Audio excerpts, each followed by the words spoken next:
Wildlife Conservation Network is all about community-based conservation, and today we're thrilled to announce a new award, the Mary S. Boardman Award for Lifetime Achievement in Community-Based Conservation.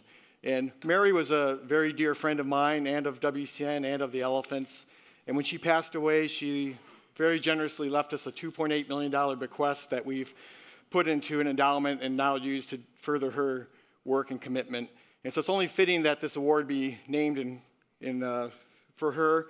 And to present the inaugural Mary S. Boardman Lifetime Achievement in Community-Based Conservation, I'd like to bring up her nephew and an ardent conservation in his own right, Lance Williams.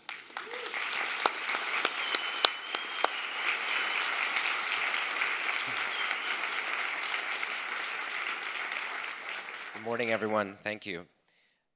Throughout Kenya, mention Aurilla Douglas Hamilton's name practically anywhere, and the response is, "You must mean Mama One." From the capital to the most remote regions, Mama One is legendary and revered for her more than 5 decades of community-based conservation efforts. Aurilla stands side by side with her husband Ian, battling in the field and in the corridors of power to help save elephants in the wild places in which they roam. Saving wildlife, raising a family, and running 2 eco-camps doesn't come without its challenges. They've been shot at. There was famine and flooding, disease and drought. Nevertheless, she persisted.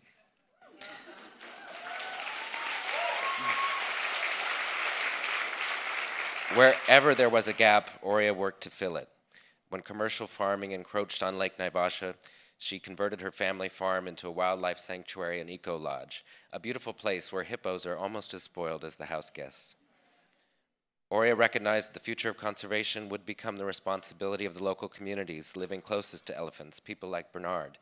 So she raised money, rebuilt, and equipped the local primary school on the edge of the National Reserve. She initiated the Elephant Scholarship Fund to offer vital secondary and university education to over 150 talented boys and girls from nomadic families, inspiring them to become the future protectors and ambassadors of elephants.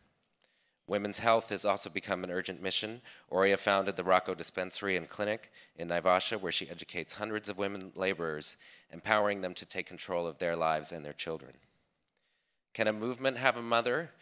In Kenya, the answer is yes. There, with her hand outstretched, is Aurilla, Mama One, a wise and loving matriarch, guiding the way on the path forward. We have a short video to share with you as well.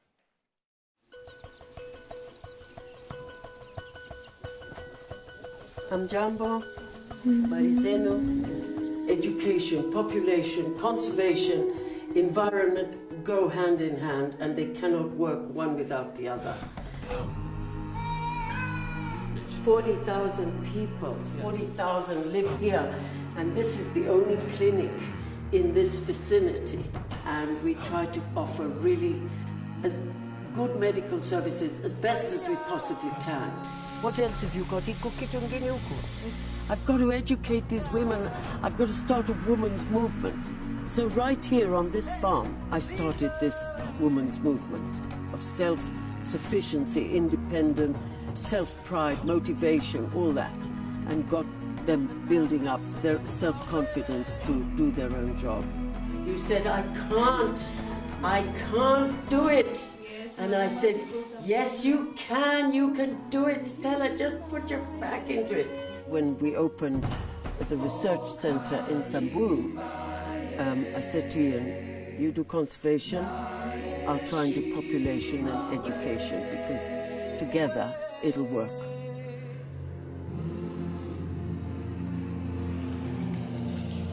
Hello, my darling, welcome back. Hello, my darling. Aurilla drives a lot of my life force. That we're totally intimately connected, and I can't imagine life without her. Let's change the world. Let's change the way people think. Have to begin at home, then you can spread out. Ladies and gentlemen,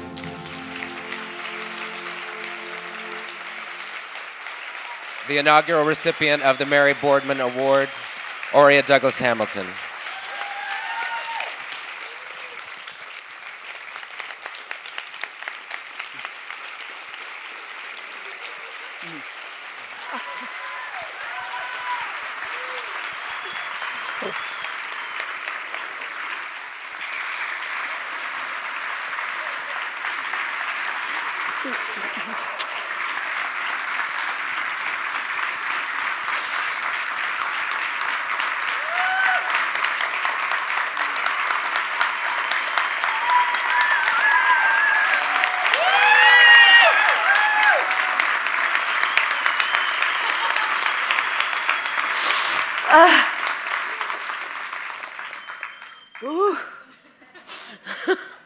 Thank you, everybody.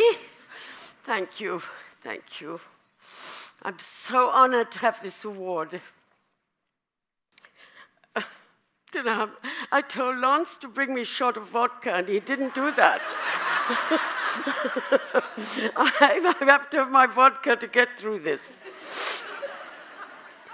But it's such a prestigious award, and to have Charlie and WCN behind us and this incredible financial and mental support for Ian and I and all my family and Frank, we can't do our work without them. Thank you.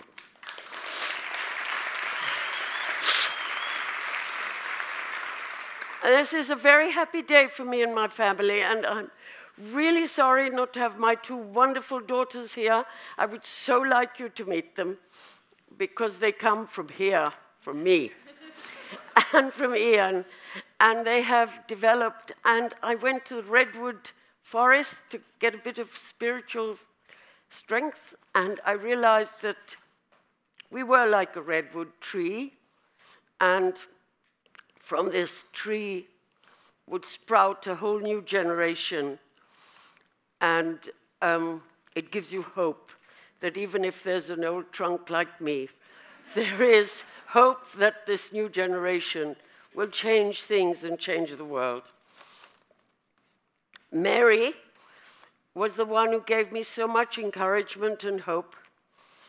And to look beyond, always look beyond, and do the best you can. Best thing was that she loved the elephants, she loved us, she loved the people, and that was something I could give back to her. I am married to a scientist whom you met, and I've lived with him for 50 years, and he's always told me, you have to have facts and figures. But I am partly Italian, partly African, French. I'm a sort of female ratatouille. And we do things in a different way. I have a wonderful team of people who work with me. And we can deal with crisis. We make things beautiful. We absorb information. We chop it all up. We bring it all together again, and it works. So, I'm blessed to have been born in Africa. That's the best thing of all. It's very, very different life have you seen to the life that you lead here, this very high-tech world. But you also need Africa, because Africa brings you something that you've lost. And so I hope that you will have the chance to get there and come and see the way we live and what we do. Amidst all this pain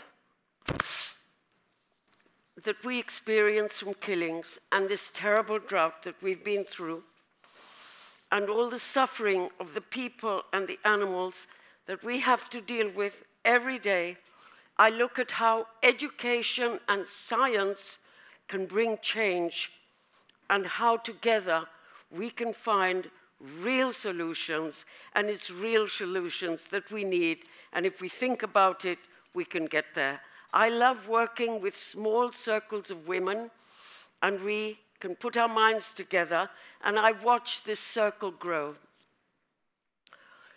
Because my daughter has now taken over my camp in Samburu, I've gone back to my roots, I've gone back to my farm.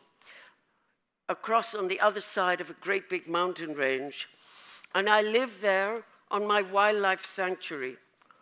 I've turned farming into a nature resort where wild animals have arrived, a place of peace and well-being where everybody has come and the animals, have brought this feeling of peace and well-being amongst the people.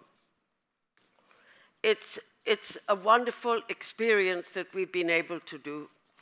But for 30 years, I have also been working with women to try and give them the self-confidence, the education, the motivation, and to accept child spacing, take responsibility. Don't allow yourselves to be used and abused.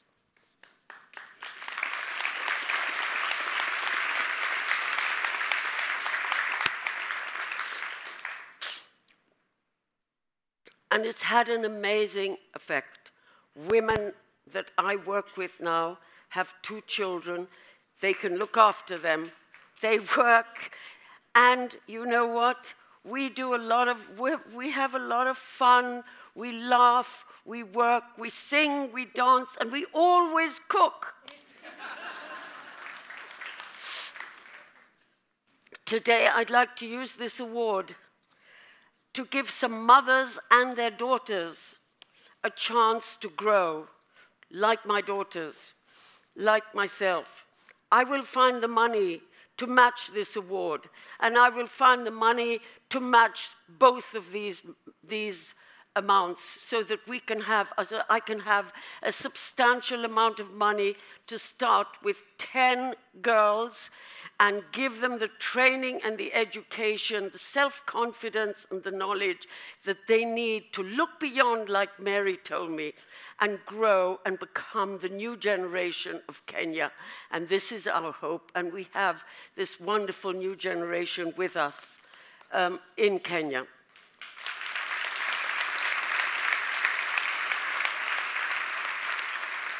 And this is my happy thought for today. We can make change. Change is on the way. We can wake up one morning with a thought, and that thought grows. How lucky we are to have all of you here to be with us. Really, thank you. It is such a power to have all these women and men supporting us and giving us the encouragement to go ahead. There's my Chinese friend saying hello. I have here a booklet on my education, on our education program. I'd really like you, anyone who's interested in education, to take this booklet. It's very moving. It's got the most amazing stories about some of our children that you have educated. You've given the money to educate them. I have just pushed them forwards with the team to make them grow, just like Bernard. I would like to just, Ian, Frank, Bernard, and I are so proud to be here with you today. I would just like to thank you, and God bless you.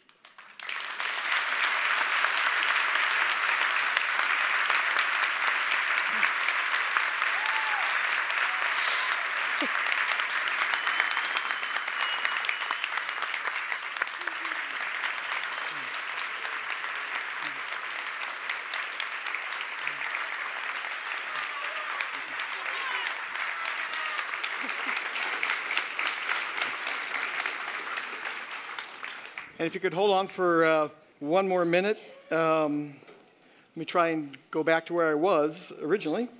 That's fantastic. Congratulations, Aurilla. And is Stephanie here? Stephanie Enderly here? Where? Hi. Oh, hi. Oh, hi.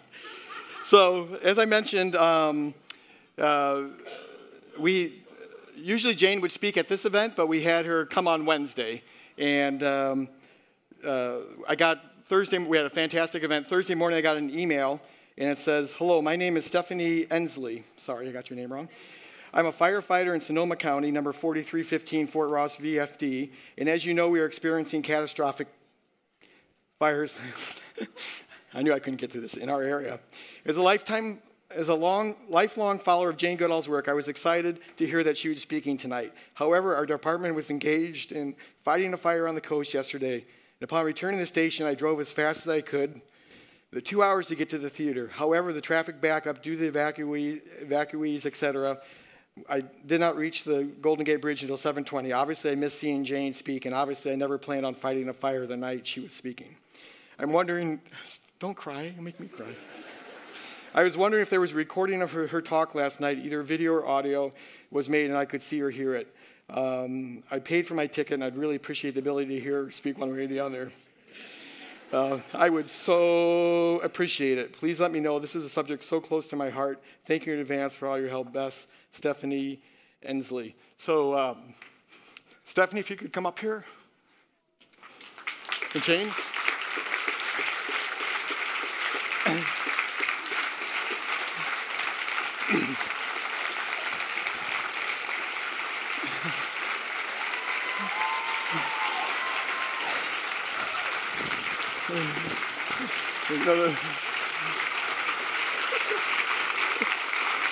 Come here.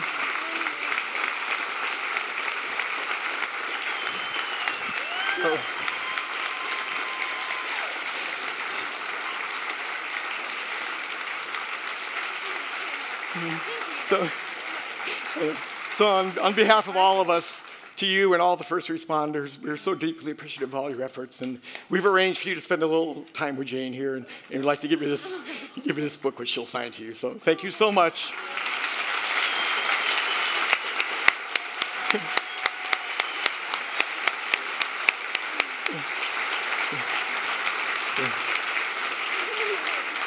Okay. And this was just the first talk. So please go have a wonderful day. I know we got started a little bit late, or finished a little bit late, so we'll push out the next session a little bit. Oh, I'm sorry. Of course, Jane, you can say some words. Cut.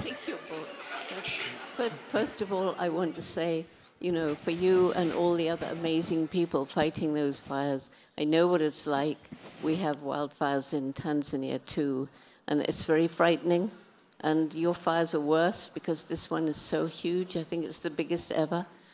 And it was predicted, and it's part of this thing called climate change, which some people feel we have nothing to do with, and I believe we have everything to do with, at least the way it's speeding up. You could all sit down. And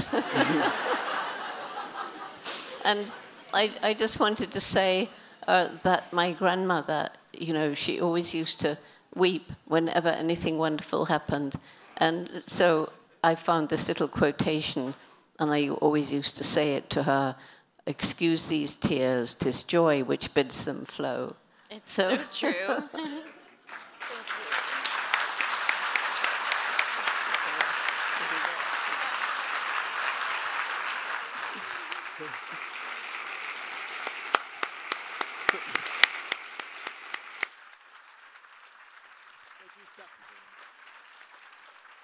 Thank you, Stephanie. Thank you, Stephanie, and thank you, Jane, and thank you all. So, as I was saying before, I interrupted Jane. We ran a little bit late, so we'll start the next programs a little bit about 35 after. So thank you all so much for being here. Have a wonderful, wonderful day.